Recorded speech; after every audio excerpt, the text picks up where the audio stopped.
va? bien? Buenas noches, bien. Mega operativo policial. Sí, estaban viendo Avenida que- Independencia y Santiago del Estero. Sí, ¿hay que acostumbrarse? No sé. ¿Me dejás pasar un minutito por Padovani a Dale, ver si se dale, acomoda? sí, vamos. Marcelo, ¿cómo te va? Estamos. Buenas noches. Contanos. ¿Qué tal, está Facundo? pasando? Buenas noches. Eduardo, otra vez, buenas noches. Una banda de 7 delincuentes. 7 delincuentes que salieron a robar con esto. Mira, con órdenes de allanamiento falsas, con chalecos de policía, con vestimenta de policía y, por supuesto, miren lo que son las armas, ¿eh? Está todo desplegado y secuestrado aquí sobre Avenida Independencia 1330. Aquí está el material secuestrado. Pero vamos a ver a los detenidos que están allá. Mira, le pido a Claudito Merino, mira. Son 4 los detenidos, Marce, ¿no? A la izquierda. Son 7. 7 los detenidos. 7, Facundo. 7 detenidos. Uno herido fue llevado a un hospital de la zona. Vimos como lo sacaba una ambulancia del SAME, porque además se agrega todo esto del protocolo, ¿no? A partir de la pandemia, todo el personal policial con la cuestión protocolar pertinente para evitar el contagio.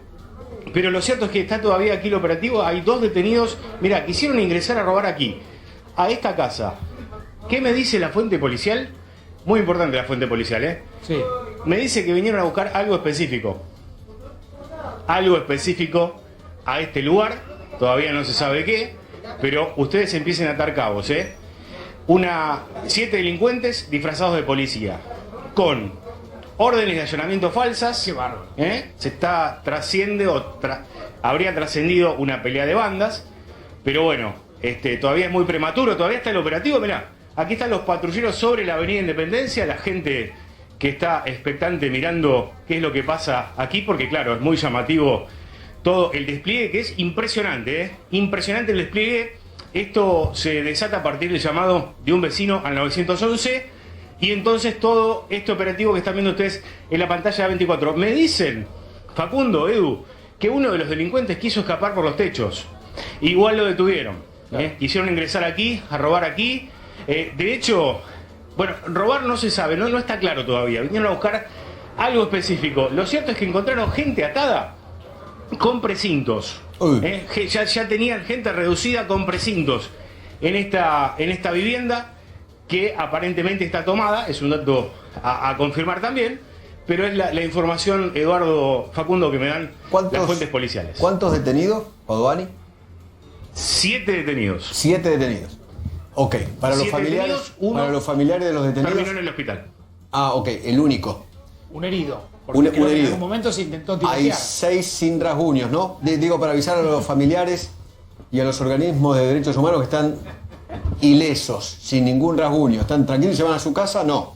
No, van detenidos. Ahora te digo, Eduardo, Independencia. No, a su casa no creo que se vayan, porque no. mirá, Edu, Facundo, Ok. mirá las armas que hay ayer en la vereda, chalecos. Ya te digo, No, estaban pero- disfrazados de policía. Está bien. Pero aparte, Increíble. Marcelo, Independencia y Santiago del Estero. Sí, Si pleno- se hacen una entradera. pleno centro de la capital Claro. federal. Sí, Independencia y Santiago del Estero. Con los chalecos de la policía. Con rehenes, con precintos. Precintos, orden de allanamiento falsa. Mirá, chalecos antibala de la propia Policía Federal. Yo ya me anticipo a creer o a sospechar como Marcelo que acá hay algo más detrás de una simple entradera, Marcelo, ¿no?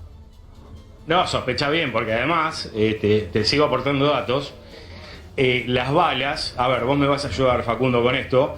Estaban recubiertas o algo de teflón, recubiertas bien. con teflón o punta ¿Sabes de el teflón, daño algo que- así, sabes el daño que perforar hacen? el chaleco. ¿Sabes el daño que hacen esas balas?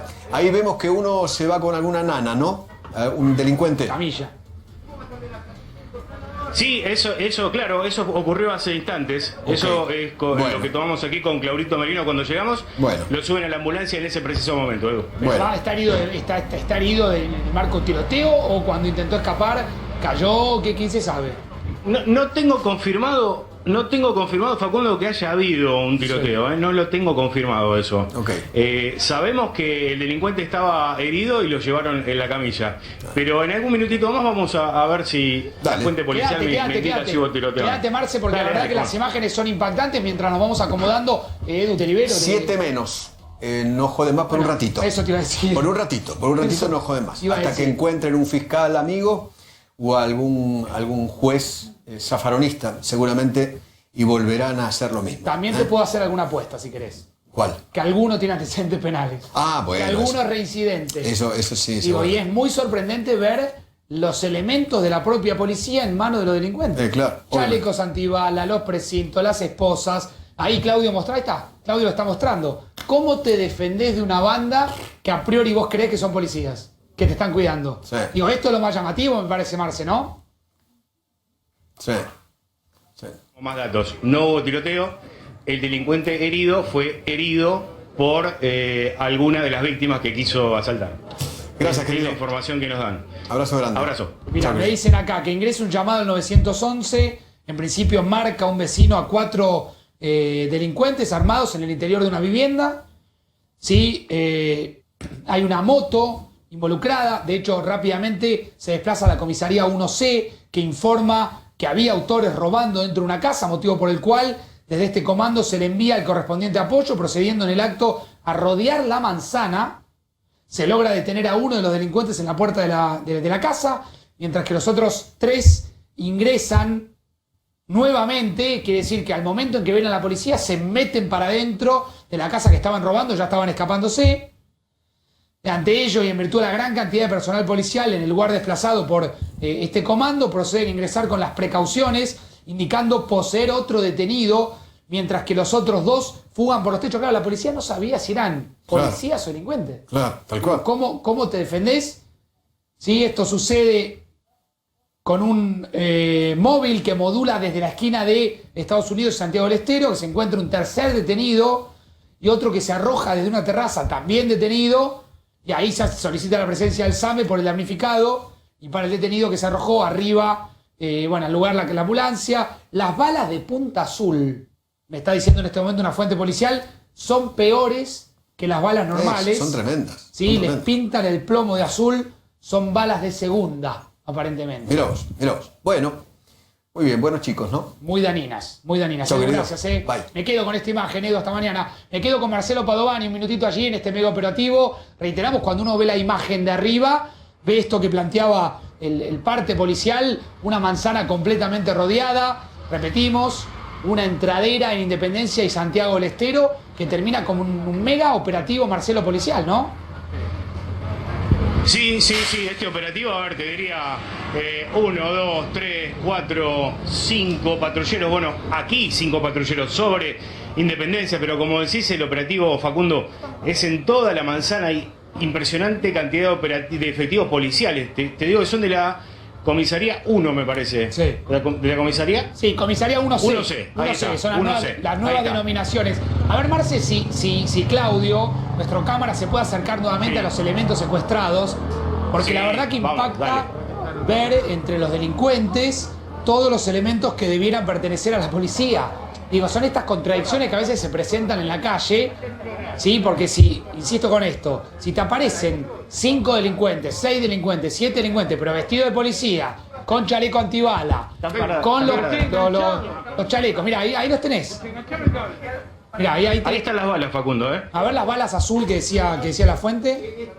Allá, punta azul, ¿ves? Ahí está, 1, 2, 3, ahí está. Mirá vos. 7, ¿no? ¿Cuento allá? Mira, el trabajo de Claudio Merino, Sí. Pase, oficial. Para destacar el trabajo del equipo, los equipos periodísticos de A24 para llevarle esta imagen que es una postal de la inseguridad. Si corre Claudio un poco, va a panear seguramente sobre los elementos de la propia policía.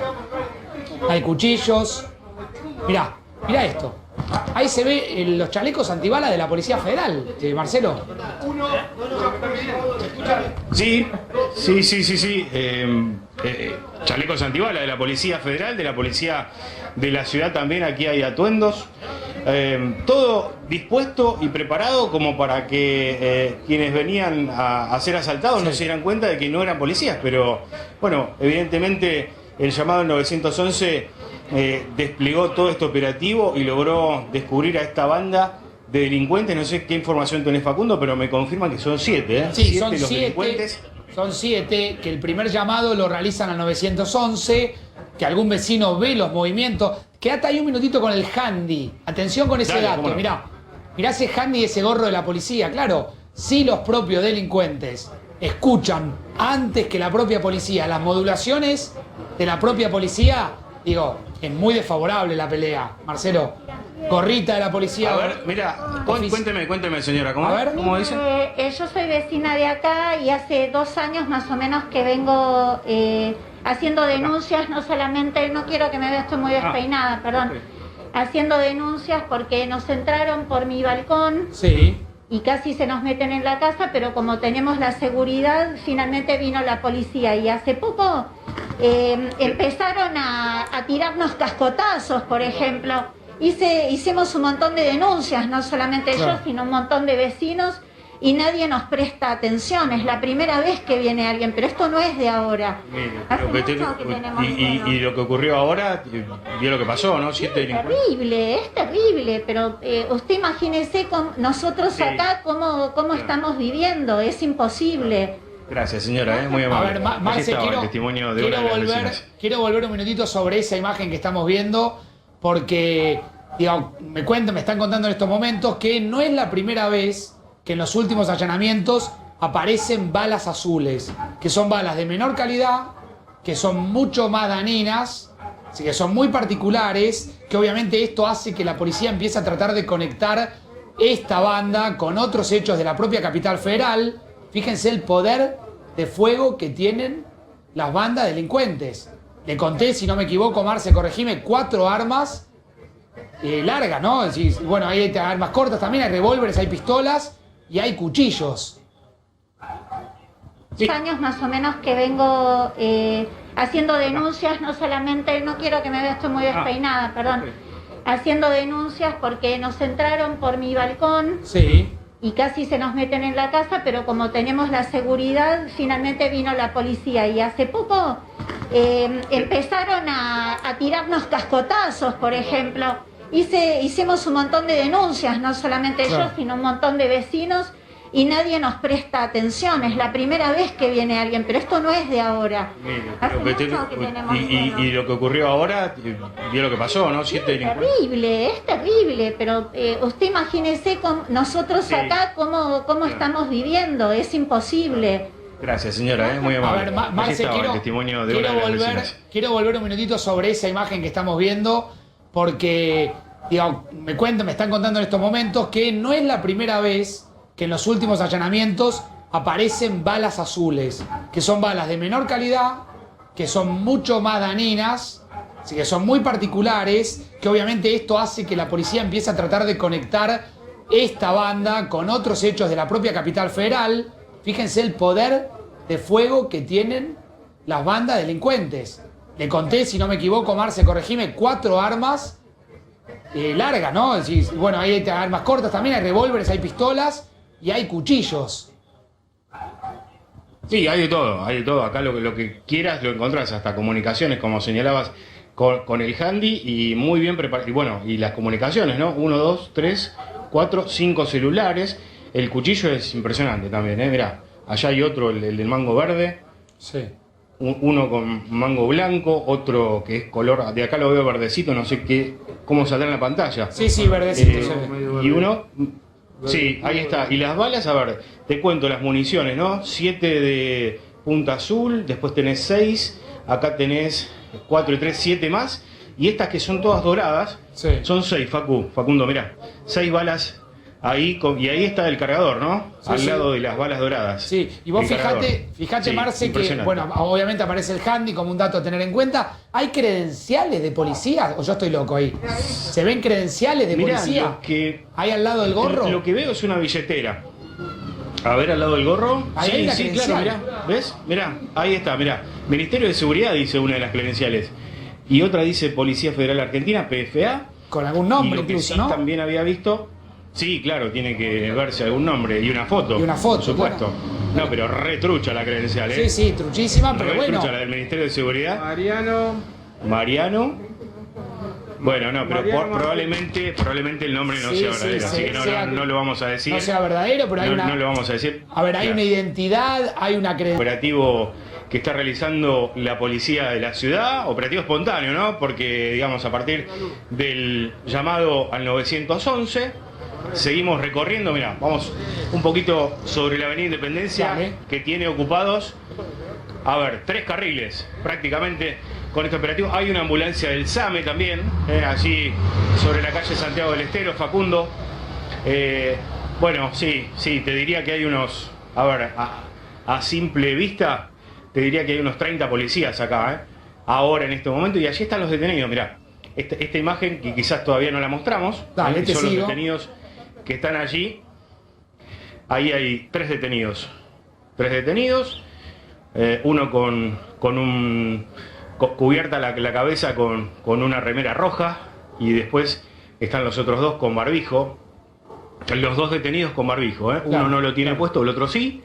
Son 3 al lado de la propiedad que quisieron asaltar, Claro. o que ingresaron para asaltar, que es esta, que está aquí exactamente Que es al lado. esa casa que se ve. Marce, quédate en vivo, por favor. Sí, Dale. vamos y venimos Cómo no. permanentemente, 22-13, una manera distinta de comenzar 4 días, con un hecho obviamente que nos sorprende, un hecho de inseguridad, un mega operativo policial en pleno barrio porteño de Monserrate. Es una noche con muchísima información, ya nos vamos a meter con Spillman con muchos datos que tenemos, pero ya está con nosotros el ministro de Salud de la ciudad, Fernán Quirós. ¿Cómo va, ministro? ¿Qué tal? Buenas Gracias. noches. Se lo ve más prolijo, ministro, en el pelo, y eso es una buena señal a pesar de las cifras que estamos manejando, ¿no? Efectivamente. Sí. Bueno, qué día difícil de vuelta, ¿no? Día récord con 6.700 casos, la ciudad 1.300. ¿Qué pasa, ministro, que no para?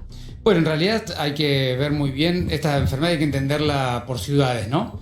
Digamos, lo que se ve es una curva de la ciudad con una cantidad de casos que está entre 1.000 y 1.100 habitualmente. Hoy es un día particular, tiene cierto arrastre del fin de semana, pero en general entre 1.000 y 1.100 casos. El conurbano bonaerense, que todavía tiene un poco más de recorrido en la curva, y sobre todo ahora lo que estamos viendo es curvas que han empezado en el interior, ¿no es cierto? De manera que si uno mira los datos nacionales, es razonable pensar que en las próximas semanas eso va a tener esa progresión, porque hay muchas ciudades del interior que están teniendo circulación comunitaria y por lo tanto harán diferentes tipos de curvas, ¿no? Yo sé que obviamente genera mucho hastío cuando uno pregunta esto, impaciencia del otro lado, pero estamos atravesando el peor momento, digamos, y eso tiene obviamente una carga negativa en la pregunta, pero también inevitablemente decir, bueno, es ahora donde más hay que cuidarse y después pasará. Bueno, nosotros tuvimos hace 2 semanas una semana de un promedio de 1.100 a 1.200 casos por día. La semana pasada tuvimos un promedio de 1.000 a 1.100, es decir, un promedio de 100 casos menos por día. Fue una semana de una disminución de los casos en la ciudad. Y esta semana estamos por ver, veníamos de 2 días muy bajos y hoy tuvimos este día, así que esta semana veremos cómo se construye, pero digamos, la ciudad está en una evolución relativamente estable con alguna pequeña baja la semana pasada. Usted sabe, ministro, que muchas veces nos contestan de ese lado, a los que estamos de este lado, y lo hacen con mucha honestidad intelectual, este virus nos desconcierta. Entonces yo le pregunto, ¿qué es lo que más le desconcierta de este virus? Usted se formó, es médico, tiene mucha experiencia, pero aún así muchos de ustedes nos dicen, hay cosas que este virus que no sabemos. Digamos, naturalmente hay cosas que no sabemos porque es un virus que lleva 6 meses o 7 meses en el conocimiento científico, de manera que hay mucha información científica que todavía queda por saber. Lo que lo hace un virus extremadamente complejo de gestionar en términos sanitarios es que es un virus que tiene una tasa de infectividad en asintomáticos o en personas con mínimos síntomas que es muy alta, y eso hace que se haga muy difícil contenerlo dentro de una urbe, de una ciudad, de un lugar donde haya mucha gente. Y ese es el punto más delicado que tiene. Si bien tiene una tasa de letalidad relativamente baja, más baja que otros virus, este tiene la característica que primero hay muchas susceptibilidades, hay mucha gente que se puede enfermar, y por otro lado el segundo gran tema que tiene es que hay mucha gente asintomática con mínimos síntomas que son muy contagiantes y por lo tanto es muy difícil de controlar la epidemia, ¿no? Claro, sigue siendo un problema el tema de los asintomáticos, como también es un problema el tema de los eventos superpropagadores, ¿no? Bueno,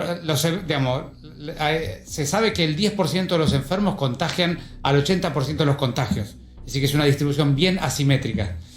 Y esos 10% que contagian a la mayoría, por supuesto que están en eventos supercontagiadores, como decís vos, y luego se está estudiando qué otros mecanismos tienen, mecanismos sociales, los trabajadores esenciales y gente que tiene la oportunidad de contactar a mucha gente. Pero los eventos, naturalmente, es algo que debemos, digamos, entre todos, construyendo ciudadanía, tenemos que acostumbrarnos a no realizarlos, ¿no? Es muy duro de este lado insistir con esta idea de no reuniones sociales, no reuniones de amigos, no reuniones familiares. Mucha gente se enoja con nosotros. Nosotros, de alguna manera, transmitimos y seguimos lo que ustedes plantean, pero quiero insistir sobre esto. ¿Por qué está ahí el virus y no en la calle? Sí, ¿Por qué no paramos el trabajo esencial? Por supuesto, no es que le esté dando ideas, digo, pero ¿por qué está ahí en las reuniones? Bueno, se sabe que este virus contagia sobre todo por el contacto interhumano a menos de 2 metros sin barbijo y que sobre todo en lugares cerrados mal ventilados. En los lugares donde son relativamente pequeños en volumen de aire y están todos cerrados, porque en el invierno uno cierra las ventanas, las puertas, en esos lugares el virus incluso hay alguna evidencia que muestra que podría flotar en el aire un tiempito. Con lo cual son los lugares más peligrosos. El ascensor, el subte, las oficinas chiquititas, los cuartos, el quincho. Por eso insistimos mucho. No es un tema, digamos, uno trata de explicar que esos son los lugares más peligrosos y uno trata de decir, no es que nadie, digamos, si una persona, como insistimos todos estos días, si una persona tiene necesidad imperiosa de ver a otra, el lugar para encontrarse es el espacio público de 6 de la tarde a 10 de la mañana caminando a 2 metros con tapabocas. Eso es muy seguro. Ahora, si tiene la necesidad imperiosa de ver a alguien y lo cita a su casa y comen un asado, sacan el barbijo para comer, ese lugar es muy peligroso. Caminando al aire libre con el tapaboca puesto, ¿es imposible contagiarse o uno puede también contagiarse? Estando a 2 metros con tapabocas no hay ninguna posibilidad de contagiarse en el espacio, en el aire libre. Digo, ahí el virus, entre la distancia que estamos usted y yo, el virus pierde fuerza, no se transmite tan fácilmente. Dentro de los 2 metros uno puede transmitir con las gotitas cuando habla o cuando tose o estornuda. Y luego en los lugares muy muy cerrados, sin ventilación, a veces hay unas gotitas muy pequeñitas que quedan flotando un poquito en el aire. ¿Cuánto tiempo? Es muy variable según la superficie y demás, pero hay algunas personas que, digamos, es un tema que se está discutiendo, pero hay algunas personas que opinan que pueden ser unos largos minutos. Por eso es tan importante, como te ponía el ejemplo del ascensor, que es un típico lugar bien cerrado, sí, que no tiene ventilación. Sí. En los ascensores hay que tomar el ascensor solo o con las personas que uno convive. No hay que compartir el ascensor. Y lo mismo en una oficina muy pequeña, donde te vas a hacer una reunión de trabajo o te vas a encontrar con unos amigos. Una oficina pequeña, un cuarto pequeño, un departamento pequeño, no es un lugar para reunirse. ¿Y uno puede ventilar los ambientes? ¿Eso contribuye cuando uno ventila? Sí. Supongamos que inevitablemente nos pasa acá en el estudio. Sí, este es un estudio grande, pero hay un acuerdo entre nosotros de que cada 2 por 3 se abre la puerta, se rota, hay poca gente en el estudio. Y digo, cuando uno ventila, ¿contribuye a que el virus se vaya? Digo, por supuesto. ¿disminuye la cantidad de tiempo que suponemos el virus puede quedar en el aire? Por supuesto que sí, por eso es tan importante, a pesar del frío y el invierno, las recomendaciones en este invierno hay que ventilar los ambientes. ¿Están las cosas el virus? Bueno, sí, claro que está. Lo que no se ha demostrado tan claramente que mucha gente se contagie por las cosas. Pero el virus en las cosas está porque yo mientras estoy hablando, si tuviera el virus, algunas gotitas estarían cayendo acá en esta superficie y naturalmente ahí están. Si viene otra persona, pone la mano, se lo podría llevar. Claro. Pero por eso es tan importante el lavado de manos con agua y jabón frecuentemente y si no el alcohol gel. Sí, vale, intentar inactivarlo. Sí, lo que está demostrado en los trabajos epidemiológicos es que la forma más frecuente de contagio es interhumana y no tanto con las cosas, pero en las cosas están, por supuesto. Ahora le quiero preguntar, ministro, lo suma Ezequiel, por vacunas, por tratamientos. Sobre todo quiero después pararme un minutito en el interior. ¿Sí? Vamos a hablar 2 porteños, vamos a hablar un poco del interior, porque el interior empieza a presentar algunas cifras que verdaderamente preocupan con rebrotes en provincias que venían bien de números y que empiezan a mantener curvas sostenidas de 100, 120, 130 y hasta 200 casos. Ezequiel, dale. ¿Cómo anda, doctor? Muy buenas noches. Quiero consultarlo sobre el plan de reapertura, el plan de puesta en marcha de la ciudad, que si bien finalizaron ahora la primera fase, entiendo que quieren una segunda antes de septiembre. ¿Cómo observaba justamente el pase de fase en la medida en que se sostenga la cantidad de casos que estamos viendo, sobre todo en los últimos días, doctor? Contando los 1.371 de hoy, pero contando los últimos días. ¿Lo ve probable? ¿Es más una cuestión de deseo del jefe de gobierno, de quienes gobiernan la ciudad? ¿O algo probable poder pasar de fase y avanzar con la flexibilización antes de septiembre? Bueno, nosotros decimos siempre que mientras logremos tener el R en 1 o debajo de 1, podemos ir avanzando con nuestro programa. La verdad que estamos siempre alrededor del 1 en estos días, de manera que lo que estamos buscando en estas 2 semanas que tenemos por delante, con la intensificación de los testeos, sabes que estamos ya trabajando en el 70% de la superficie de la ciudad, que explica el 83% de los nuevos casos por día. Tenemos el programa Detectar en 34 barrios porteños, con más de 1.500 personas trabajando en el territorio todos los días, visitando a todos los contactos estrechos, a todos los convivientes. Hemos ampliado la estrategia de testeo con PCR en estos días ahora estamos haciendo PCR también a los convivientes que no tienen síntomas. Todo eso lo que intenta hacer es bajar la transmisibilidad del virus y por lo tanto permitirnos más para adelante andar en la fase. Ahora, doctor, ¿no? para ir a algo bien concreto, si el R, es decir, la cantidad de contagiados que contagia un infectado, baja de 1, ¿ya podemos decir que pasamos el pico de la curva? ¿O puede que el R baje a 1 y en octubre de nuevo se dé una suba alta? Por supuesto que, digamos, esta enfermedad responde al comportamiento social de las políticas públicas. De manera que si el comportamiento social se relajara por algún motivo, estábamos hablando hace un ratito del tema de las reuniones en lugares cerrados. Si perdiéramos la capacidad de cuidarnos de las reuniones en lugares cerrados, perdemos la capacidad de usar el barbijo en los lugares que tenemos que usarlo, naturalmente la curva volvería a levantar. De manera que lo que tenemos que hacer es estar muy focalizados en esta nueva modalidad o forma que nos tenemos que comportar y sobre todo tenemos que convivir hasta que el día que tengamos una vacuna, un tratamiento más eficaz. Así que siempre la curva puede volver a retomar. Bueno, ahora quiero meterme con el interior, pero quiero mostrar esto que preparó Ezequiel para hablarlo obviamente con el ministro, que tiene que ver con lo que va a pasar en Cava, con el espacio público, con la nueva normalidad, ítem por ítem, punto por punto. Por ejemplo, Ezequiel, planteas acá plazas y parques. Claro, ¿cómo van a ser de ahora en adelante? ¿No? Un poco la idea de esto era contar la ciudad que se viene, por lo menos, hasta que haya una vacuna, como decía el doctor, y todo el mundo dice que este año no va a estar, o por lo menos sería difícil. Quería un poco repasar con el doctor punto por punto qué tipo de ciudad vamos a tener, qué cosas llegaron para cambiar y se van a quedar un largo tiempo. A ver, paso por plazas y parques. Las plazas y los parques empiezan a convertirse en un lugar, usted decía recién, de encuentro social para evitar las casas. Tampoco podemos llenar las plazas, ¿no? Así es, pero decididamente viene un periodo de mucha actividad en el espacio abierto y el aire libre, sobre todo, por supuesto, que a la medida que el clima empieza a acompañar, eso va a ser más fácil. Pero eso no significa que estando en el aire libre uno puede hacer cualquier cosa, no hay que compartir el mate, no hay que compartir los utensilios para comer o hacer un picnic, no hay que estar a menos de 2 metros, al día de hoy todavía no hay que quedarse en el lugar, sino que hay que salir a hacer actividad física, ¿no? Claro. Ahora, acá se habla de peatonalización. ¿Qué tiene que ver con esto? Bueno, que cuanto más lugar, en la medida que nosotros tengamos la oportunidad de tener actividad en el espacio abierto, naturalmente vamos a ir librando lugares de peatonalización donde la gente pueda caminar sin estar uno al lado del otro, ¿no? Claro, el uso del espacio abierto, ya lo marcó el ministro, las actividades al aire libre, que empiezan obviamente a ser importantes. Y claro, si uno empieza a mirar el calendario, en 2, 3 semanas, 4 semanas, el clima tendría que también aflojar y eso podría llegar a contribuir también. Eso ayuda mucho, no solamente porque nos permite estar más en el espacio abierto, sino que además hace más ventilables las habitaciones y todos los lugares, porque cuando hace tanto frío es muy difícil dejar la ventana abierta o la puerta abierta. De manera que siempre que baje, que mejore la temperatura y que tengamos climas más cálidos, siempre ayuda a todo lo que es ventilación y también, por supuesto, la sobrevida del virus en la superficie. A ver, más detalles de esto que llamó Spillman la nueva normalidad. Sí, tiene que ver con el planteo en el espacio público. Me avisan cuando pasamos al próximo dato. Si no, le pregunto al ministro. Ahí va. Horarios escalonados. Esto es educación, Esto es en la Facu, ¿no? educación. Un nuevo colegio, el colegio que se viene, que intuyo que además de este año también va a abarcar a gran parte del año que viene. Bueno, ¿cuáles son los ejes de la nueva educación que está empezando la ciudad, en lo que está trabajando el ministro con la ministra Soledad Cunha, ¿no? Horarios escalonados, recreo con distanciamiento, aulas burbuja, modalidades online. Todo esto debiera contribuir. A ver, ministro, ¿están pensando ya en el 2021? No, estamos pensando siempre en recuperar algo de la actividad educativa en este año.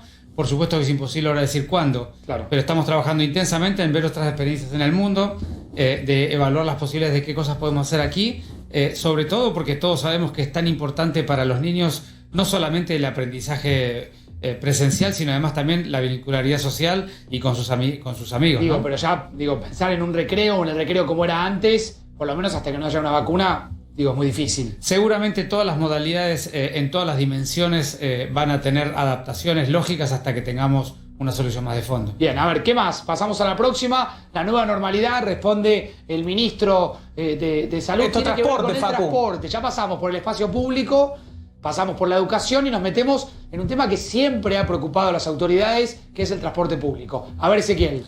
Esto tiene que ver con el uso de la SUBE, algo que habló ayer Horacio Rodríguez Larreta con el jefe de Gabinete Nacional, Santiago Cafiero, cómo se va a utilizar la SUBE para controlar justamente el transporte público para esenciales.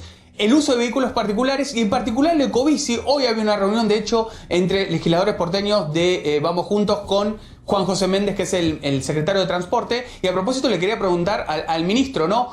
cómo será la política vinculada al ecobici y al uso de vehículos particulares que, contradictoriamente a todo lo que viene diciendo el PRO y en particular también el jefe de gobierno, que siempre era incentivar el uso del transporte público, acá tenés que ir a un sistema casi privado de transporte para evitar contagios. Bueno, sí, la parte que seguimos insistiendo lo mismo es el caminar y usar la bicicleta, siempre estimularlo y seguir estimulándolo ahora. Es la mejor manera de transportarse en pequeños recorridos en la ciudad de Buenos Aires. Luego, por supuesto, el cambio, como bien decís vos, a diferencia de lo que venimos insistiendo siempre, es tender al vehículo particular y evitar el transporte público, porque todos sabemos, sobre todo en el subte, que es un lugar cerrado, muy mal ventilado, pero también en los colectivos y en los trenes, por supuesto que hay más riesgo de contagiarse. El transporte público sigue siendo un problema, ¿no?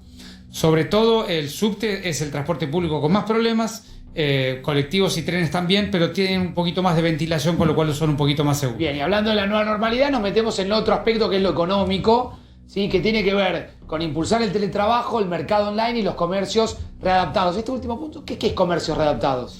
Para cada tipo de comercio y modalidad, que sea una modalidad lo más biosegura posible, ¿no es cierto? Evitar los comercios de poco volumen de aire, muy encerrados, con mucha gente, y siempre tender al espacio público y a los lugares con poca cantidad de gente. Hoy el jefe de gabinete, Felipe Miguel, le dijo a los legisladores, doctor, debe estar al tanto, que hay 95 protocolos de cada una de las ramas de las industrias y los comercios que hay en la ciudad. Cada uno de esos protocolos los analizan ustedes para después darle el ok en las fases siguientes. ¿Eso es un poco la idea? Sí, por supuesto. Nosotros, en colaboración con la industria vinculada, con lo que corresponda al protocolo, siempre trabajamos un protocolo en común y después lo revisamos técnicamente.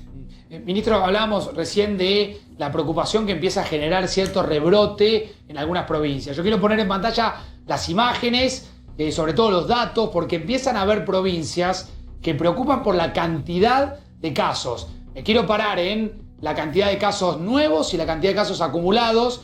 Paso por Jujuy, ¿sí? Lo pusimos de mayor cantidad de casos a menor cantidad de casos, pero son 5 ejemplos donde claramente ya se puede hablar de un rebrote. Jujuy con 269 casos es mucho en un día, sobre todo por lo que significa en un día, por la cantidad del acumulado, que es prácticamente el 10% en un día, respecto al acumulado de 100 y pico de días. Río Negro 197 sobre 2.323.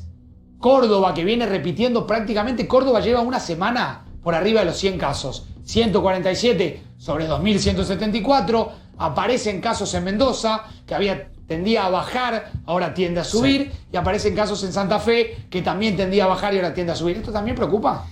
Sí, déjame hacerte un pequeño ajuste y corrección al nombre, porque rebrote no sería un término correcto. A ver. Porque el rebrote es cuando vos tuviste una curva epidémica y te vuelve a aparecer una segunda curva. Bien. Entonces, sería rebrote si en la ciudad de Nueva York aparece una segunda curva epidémica. Bien, ¿esto que serían focos? Es una distribución territorial en la Argentina, porque, están haciendo su primer curva todas estas ciudades. Todas estas ciudades, muchas de ellas tienen circulación comunitaria declarada. Claro. Eso significa que están evolucionando una curva que será más plana, más prolongada. ¿Quiere decir que por ahí Jujuy está llegando al pico? No lo sabemos. Yo no conozco los datos en detalle de cada provincia, con lo cual no me animaría a opinar de cada una de ellas. Pero lo que sí es evidente, como bien decís vos, que hay provincias o ciudades de provincia, porque ni siquiera es toda la provincia, ciudades de provincia que tienen una cantidad de casos ya sostenida todos los días y una circulación comunitaria del virus que de alguna manera está marcando que hay una curva epidémica que está evolucionando. Entonces son los brotes locales, es como pasó en Estados Unidos. Vos tuviste primero unos brotes al noreste de Estados Unidos y ahora tenés todos los brotes en el sur, pero no son rebrotes, son distribuciones geográficas, son nuevas ciudades con brotes. Bien. Porque es importante la diferencia porque los rebrotes tienen un comportamiento diferente al brote original. Bien. Ministro, le agradecemos muchísimo. Es una buena señal que se haya cortado el pelo. Bueno, se lo cortó el miércoles pasado, tengo entendido, una peluquería a una cuadra de la sede de Jefatura de Gobierno. Y no fue con su nombre, es el único dato que te voy a dar. No fue con su nombre para que no lo reconozcan el doctor. Spielman sabe... Spielman siempre está muy informado. Sí, sabe más que usted. Sabe más que usted, ministro. Gracias por venir. No, por favor, gracias por invitarme. Gracias. Vamos a saludar a la arquitecta María Eugenia Bielsa, ministra de Hábitat de la Nación. Arquitecta, ¿cómo le va? Buenas noches. Buenas noches, Facundo. ¿Cómo están? Bien, gracias a usted por atendernos. Bien, a ver, quiero dividir la entrevista para organizarla bien. Primero quiero hablar un minutito de lo que fue la noticia económica del día, quiere decir el acuerdo que finalmente el gobierno logró, y después quiero meterme con todos los anuncios del plan Procrear, porque creo que una pregunta tiene que ver con la otra. Seguramente ustedes hubiesen anunciado de todas maneras el Procrear, pero que la Argentina haya consolidado la reestructuración también tiene que ver con que se puedan anunciar este tipo de planes. ¿Qué primera reflexión hace del tema de la deuda? Ha sido un excelente trabajo realizado con mucha paciencia, con mucha responsabilidad, que ha sido una muy buena noticia para acompañar efectivamente Procrear, sobre el cual ya veníamos trabajando, pero que, si recordamos, fue anunciado hace unos 45 días el regreso de Procrear por Martín Guzmán y por el ministro Pulpas. O sea que esto está vinculado también a la reactivación económica y a la reactivación productiva del país. Y me parece que la reflexión lleva a pensar que, como hemos salido de todas las crisis, vamos a salir de esta crisis también trabajando.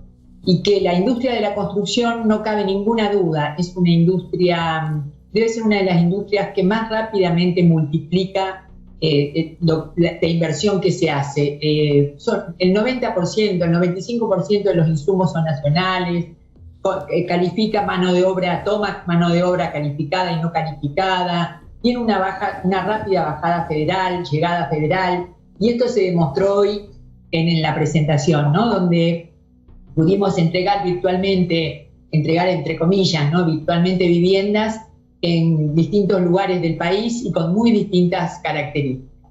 Claro. A ver, ministra, es una enorme deuda que haya un montón de argentinos que tengan un déficit habitacional. Seguramente habrá sido el desafío por el cual usted aceptó ser ministra de este gobierno.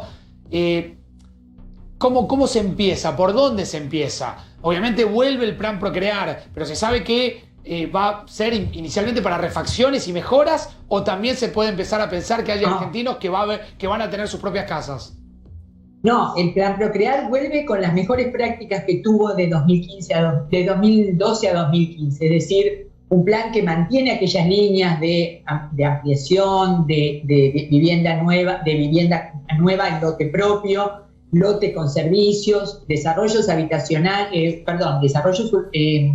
urbanísticos y ahora desarrollos habitacionales. Una línea nueva que permite construir en lotes urbanos, en localidades pequeñas y medianas, y también en localidades que puedan ser como la ciudad de Buenos Aires, como Cava, donde haya lotes que ya están infraestructurados, que tienen servicios, que tienen accesibilidad no solo física, sino también informática. Hoy ya que pensemos en la accesibilidad únicamente desde el punto de vista de la movilidad, es una limitación. Y claramente estos desarrollos permiten la construcción de entre 20 y 60 o 80 unidades, y permite también poder tener adecuaciones entre público y privado, acuerdos entre público y privado, ¿no? Es decir, sindicatos, asociaciones profesionales, cooperativas de vivienda, gremios, y también el sector privado, donde nosotros podamos articular con estos sectores para construir y empezar a avanzar en esta enorme deuda que tenemos, que es la vivienda en propiedad y la vivienda libre. Ministra, ¿quiénes pueden anotarse en el Procrear? ¿Y de qué manera, no? Bueno, decía que ahora sí lo que incorporamos en relación a lo que usted planteaba, Pastor, es que incorporamos una línea de créditos personales. Esas líneas de créditos personales sí están ligados a refacción de vivienda, a ampliación de vivienda, a mejoramientos que tienen que ver con una línea que llamamos microcréditos. Sí. Una suma de 50.000 pesos que me permite comprar materiales para que las familias puedan quitar. Lo que muchos han hecho en la etapa del ASPO y de la DISPO, ¿no? Poder mejorar su vivienda. Ustedes vieron que una de las primeras servicios esenciales vinculados a la construcción fue el de las ferreterías y luego el de las pinturerías, porque aquel que pudo mejoró algo su vivienda, aquellos que pudieron mejoraron en algo su vivienda en este tiempo de aislamiento. Claro. Y creo que es importante decir que las dos cosas van de la mano. Lo que tiene que ver con el mejoramiento, digamos, de alguna manera no cuantitativo, sino cualitativo de la vivienda, y por eso pensábamos allí en programas que tienen que ver con las conexiones a redes de gas, con programas que tienen que ver con el mejoramiento energético de la vivienda, también con programas que tienen que ver con reactivación, con ampliación, y con aquellas cuestiones que tienen que ver con pequeños microcréditos que nos permitan mejorar la calidad de nuestra vivienda. Y por el otro lado, los créditos hipotecarios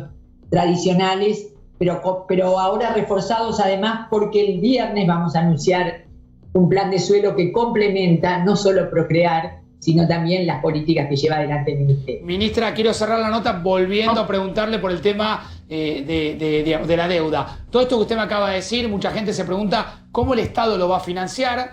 Una respuesta puede ser tomando crédito del exterior. ¿Cómo se va a financiar todo esto? Bueno, en principio, en los 25.000 millones comprometidos para el año 2020, que en realidad tiene que ver con parte de la implementación del plan y también con unas 3 licitaciones que hicimos hoy, digamos que publicamos hoy en la provincia de Chaco, en la provincia de Santa Cruz y en la provincia de Buenos Aires, que tienen que ver con macizos urbanísticos existentes del programa Procrear 2012-2015, que paradójicamente no se habían llevado adelante. Claro. Ya tienen su presupuesto con recursos, con nuestros propios recursos de federales y además con lo que se va produciendo a través del fideicomiso. Pero claramente nosotros creemos que, mire, la economía se reactiva con inversión, y la inversión pública se ha demostrado que cuando fue necesaria hubo un Estado presente que lo puede llevar adelante. Yo no tendría problema en decir que la noticia de la deuda es muy buena porque volvemos a generar tranquilidad y vocación de inversión. Claro, pero también hay que, lo decía los otros días con un colega suyo, si hay que emitir para producir, esa es una emisión virtuosa. Y hay, en este sentido, tenemos mucha bibliografía para leer de jóvenes economistas que alientan esta tarea, la tarea de la construcción. Ministra, le agradecemos muchísimo el contacto después de un día enorme, largo, porque los días son muy largos, con el anuncio encima, con el anuncio de la deuda y el plan Procrear. Gracias, Muchas gracias a ustedes. Gracias. Me voy a acercar a la mesa. Sí, está el doctor Roberto de Bach. Usted está bien, Spielman, ¿no? Bien, muy bien. Acérquese, pero no demasiado. No me acerco demasiado, mantenemos la distancia social. Para acá va a venir Quiroz y ahora sale de Bach. Voy a hablar con el doctor de Bach. Doctor de Bach, ¿cómo le va? Buenas noches. ¿Qué tal? Buenas noches, gracias por la invitación como siempre. Bien, a ver, la primera pregunta es ¿por qué no paran los casos? ¿Por qué hoy volvemos a tener un récord de 6.700 casos y algunos hechos puntuales en algunas provincias que empiezan también a preocupar, ¿no? Sí, sin ninguna duda lo que estamos viviendo, como decimos siempre, es lo que pasó hace 10 o 14 días, donde ya las personas empiezan a tener actividades económicas, inclusive sociales, producto de las cuarentenas prolongadas y la no posibilidad de poder generar las restricciones que hacen los efectos adversos de las cuarentenas prolongadas. Mira, me ha pasado algo en las últimas 24 horas. Hay una persona en la cual, un masajista del Deportivo Dock Sur, que por mi actividad física, etcétera, y de mi hijo, venía a cada tanto a ejercer una actividad de masaje deportivo. La persona en el mes de marzo quedó sin trabajo. Claro. A los 2 meses no podía pagar el alquiler. Al tercer mes se infartó y al cuarto mes falleció con una neumonía. Entonces, ese efecto adverso, esta persona, Ramón Mendoza, que tiene un nombre y un apellido, es producto de un efecto adverso de algo prolongado. Pero ese efecto adverso prolongado hace que las personas también necesiten salir y además no tengan la credibilidad que tenían antes. Eso es un efecto adverso de las cuarentenas prolongadas. Pero por supuesto, recién lo escuché al doctor Quiroz, impecable en sus respuestas.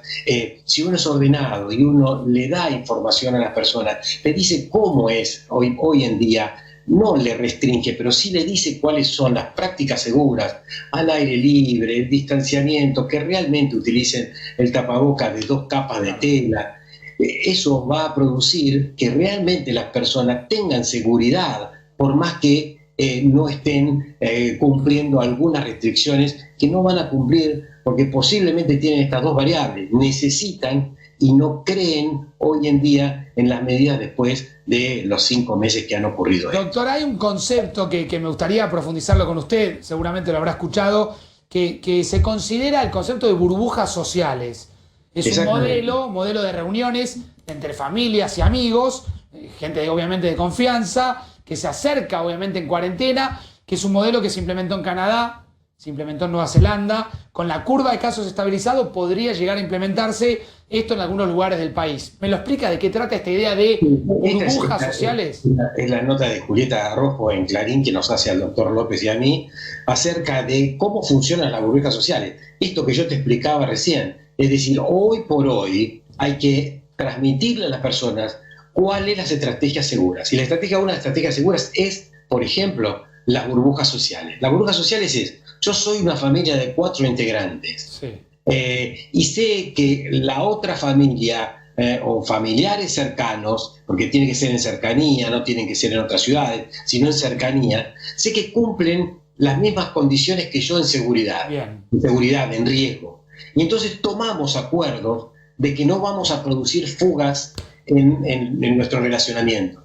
Entonces ahí ejercemos una actividad de encontrarnos, posiblemente lo mejor es encontrarnos al aire libre, tener un encuentro de al aire libre, ¿no? Al aire libre tiene que ser. Porque posiblemente después, en las próximas semanas, podamos hacer los encuentros, y ahí es otro entrenamiento, en los encuentros sociales, donde puede haber una cena, donde vas a ver, Facundo, que se va hasta a enseñar qué tipo de comidas se pueden hacer, que no son comidas donde la gente se amontona, que los platos no se lavan juntos todos en la cocina, en esta historia que alguien lava y otro ayuda. Bueno, todas estas prácticas van a ser futuras, pero hoy las burbujas sociales son acuerdos entre familias. Por ejemplo, una familia joven que tiene niños pequeños, pero que tiene en el mismo edificio o cercana por cuestiones escolares, tiene otra familia que también tiene niños pequeños. Esos niños pequeños que tienen que socializar, que el impacto emocional es muy alto, estos niños pueden conjuntamente, si toman estos acuerdos,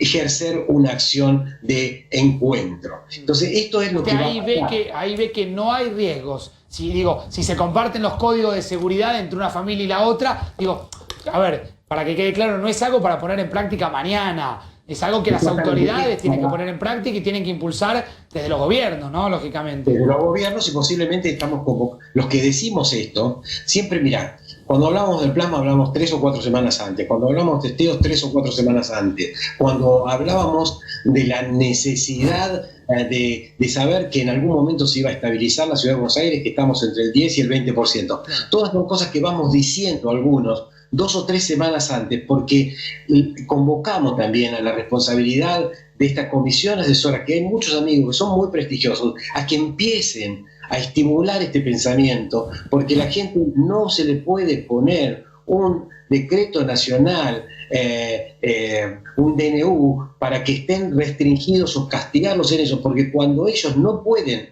por una cuarentena prolongada, hoy ya no existe más el martillo y la danza, hoy existe la técnica que es cuáles son sus prácticas seguras. Pero no solo decirle que se distancien o que usen el tapaboca, sino distanciando y usando el tapaboca, cuál es una práctica, una actividad social o una actividad económica segura. Ahora le quiero preguntar por vacunas y tratamientos. Las 3-4 vacunas que picaron en punta, el tema del plasma y del suero equino, pero le dejo una a Ezequiel, dale. ¿Cómo le va, doctor? ¿Cómo anda? Ezequiel Spillman. ¿Cómo estás? ¿Cómo anda? Una cuestión que vengo consultando a los especialistas, la gran mayoría la verdad es que dice que no, pero ¿hay alguna forma en algún momento que se desenganche la ciudad de la provincia en este sentido, doctor? En la ciudad, recién Quiroz lo decía, están cerca del R1, a punto de bajar el R1, es decir, que empiece a bajar la curva finalmente. Pero en la provincia uno mira los números y todavía eso está lejos, de hecho parece en crecimiento, o por lo menos parece que todavía no empezó ese descenso. ¿Puede darse ese desenganche en algún momento? ¿Lo ve probable, doctor? Bueno, no estoy en ninguna de las dos grandes comisiones, ni de la provincia de Buenos Aires ni la nacional, razón por la cual no te puedo decir específicamente. Lo que sí existen en las evidencias científicas que esto pueda producirse, sí, porque hay 13 realidades epidemiológicas. Ciudad de Buenos Aires, estable y con un futuro de disminución. provincia de Buenos Aires con una situación en incremento y por unas cuantas semanas. Y el interior, como decía el doctor Quirós, no es un rebrote, es el inicio de un brote pandémico que posiblemente no sea tan importante como las grandes urbes. Primero porque las ciudades tienen menos habitantes, porque hay cuestiones culturales y porque hay otra densidad poblacional y densidad poblacional. Está bien, doctor, pero yo marcaba, yo me detuve en Jujuy, Río Negro, Córdoba, Mendoza y Santa Fe, y están muy bien, digo, que no se trate de un rebrote, pero no es mucho, por ejemplo, que Córdoba lleve 7 días o 6 días con arriba de 100 casos sostenido ahí. Digo, ¿está encontrando como una propia curva? ¿A eso se refieren ustedes? Claro, eso, está encontrando su primera curva, su primer momento pandémico, donde va a depender la cantidad de casos días de la cantidad, no solo de la velocidad del contagio, sino en la cantidad que se alcance que al 10% de la población de esa urbe, claro, o sea, de la ciudad de Córdoba, se llegue para que luego entre el 10 y el 20 empiece a disminuir la velocidad para que la R se acerque. Ahora, doctor, nos habían dicho, o muchas veces coincidíamos en análisis diciendo que los picos no son solamente picos, sino etapas de picos, por decirlo de alguna manera. Quiere decir 10, 8, 12 días con mucha reiteración de casos, y que después lentamente iba a empezar a bajar. Eso no está pasando. Entonces ahí es donde uno se desorienta un poco, posiblemente les pasa a ustedes también, claro, y se pregunta, ¿cuándo empieza a caer? ¿Cuándo empieza a bajar ¿Cuándo volvemos a los 2.000, 1.000 casos por día? Nadie ha podido, me incluyo, predecir los tiempos de esta pandemia. Nadie. Lo que sí podemos decir que en este momento la ciudad de Buenos Aires epidemiológicamente es absolutamente diferente al resto, porque primero hay evidencias de que el 10 al 20% de la población haya estado infectada. Hay evidencias internacionales cuando se llega a esto empieza a disminuir. Por supuesto, si hay algún factor acelerador, claro, como por ejemplo eventos supercontagiadores y formas continuas producto de que la gente empiece masivamente a encontrarse por estas cuestiones de la credibilidad, etcétera, por supuesto puede repuntar la cantidad de casos, pero la más estable es en la ciudad de Buenos Aires. Eso es lo único que hoy lo que podemos decir. Y sí podemos decir que la provincia de Buenos Aires va seguramente, por su extensión, por su población, por su cantidad de personas que se contagian día a día, va a estar aumentando. Pero creo que, si me permitís, como siempre hacés, o como hacen, siempre dan buenas noticias. Yo creo que las noticias alentadoras tienen que ver con esto que vos decías, Pastor, con las vacunas, con el plasma y con los tratamientos. Hablemos de eso, doctor. A ver, primero hablemos de las vacunas y después los tratamientos. Hay una aceleración en la cantidad de estudios que ya han demostrado, que se llaman fase 2, donde se estudian cientos de personas y demuestran la seguridad inicial y la respuesta inmunitaria. Hay 4 y 5 vacunas que ya lo han demostrado. Oxford, Estados Unidos con Pfizer, Moderna también en los Estados Unidos, Sinovac con una vacuna muy convencional como la vacuna antigripal en China. Estos están en estudios y publicaciones ya de fase 2 y en estudios en fase 3, que van a estar a fin de septiembre y octubre y van a demostrar cuáles son las vacunas que van a ser candidatas. Por supuesto van a aparecer otras y bueno, y seguramente va a haber una media docena de vacunas que van a posiblemente ser útiles. Eso es un buen dato. El otro tratamientos, plasmas y el suero equino que me pareció, yo escuché detalles del doctor Goldbaum, me pareció increíble eso. Sí, bueno, en relación con los tratamientos, por estar en un país ya del final de la circulación pandémica del mundo, podemos obtener los resultados de la eficacia de los tratamientos. Bien. Sin ninguna duda, la eficacia de la dexametasona, un corticoide barato en los pacientes internados en terapia intensiva, baja la mortalidad en un 35%. Muchísimo. Esto sumado a que si bien la tasa de ocupación está siendo alta, pero se está no en incremento, no con una velocidad de incremento las camas de terapia intensiva. Hasta el 12 de julio había 100.000 casos en la Argentina. Y en los últimos 21 días hubo 100.000 casos en la Argentina más. En ese último periodo aumentó solamente el 10 puntos la tasa de ocupación de terapia intensiva. O sea, eso da una tranquilidad a las personas.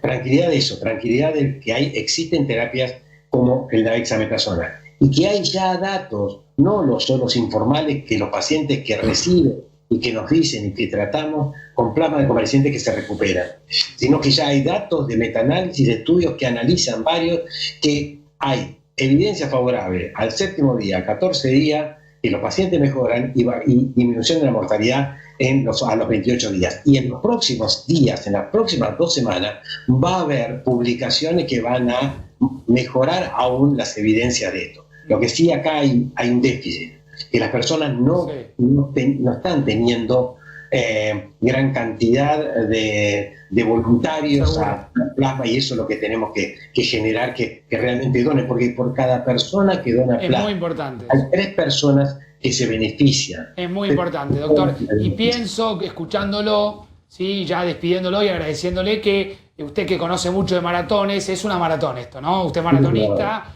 y es que hay que pensarlo de esa manera. Esto es muy largo, falta todavía un tramo muy largo, y hay que transmitir esto sin dejar de transmitir que hay noticias esperanzadoras, como las que usted acaba de marcar, como las vacunas, como los tratamientos. Digo, hay salida en el medio, obviamente, de un día muy complicado con 6.792 casos nuevos. Doctor Debac, muchas gracias. Y esperanzador, Pastor, y esperanzador también con el suelo chino. Fernando Goldman y su grupo son investigadores de alto nivel y van a, posiblemente, tenemos mucha esperanza, que demuestren la eficacia, y esto va a ser un punto favorable al aporte a la ciencia. Bien, doctor, muchísimas gracias. El tiempo que siempre nos dedica. Gracias. No, gracias a usted. Bueno, estamos despidiéndonos. ¿Tenemos placa de recuperados? Casi 100.000 ya, bueno, casi 100.000 recuperados. Vamos a la placa de recuperados. A ver si la tenemos por ahí. 94.129 los recuperados en la República Argentina. Prontito vamos a romper la barrera de los 100.000. Ojalá que cada vez se estire más esa cifra. Spillman, ¿usted está bien? Bien, muy bien. Usted fue a la barbería, pero no a la peluquería. Fue a la barbería porque venía Quiroz, sabía que se había cortado el pelo. Digo, bueno, me corto el pelo para estar a tono con los ¿Usted no se entrevistados. cortó el pelo? No, me corté la barba, pero Eso digo, en su casa. pero podría haberlo hecho en una barbería. ¿Usted qué sabe dónde lo hice? Pero ¿usted no se va a cortar el pelo a la peluquería? Pero, a ver, ¿hay gente que se corta la barba en la peluquería? ¿O no? Sí, también. Bueno, usted no sabe dónde me corté la barba. ¿Usted se cortó el pelo en su casa o en una peluquería? Mañana se lo cuento.